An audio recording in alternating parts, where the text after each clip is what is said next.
Hello everyone, in this video, I'll show you how to delete your Google search history.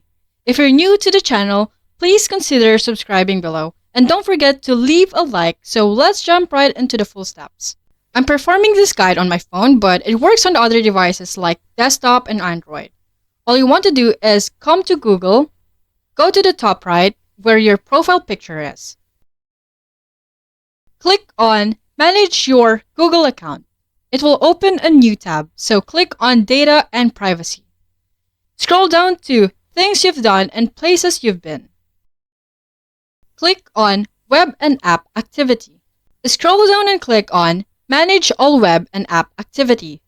Scroll down to find your search history and click Filter by Date and Time. Select the time frame and click Apply.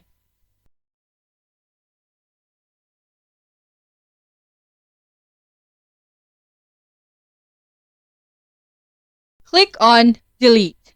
Review what you're deleting and confirm. Click Done and got it. Your search history is now deleted. And that's it.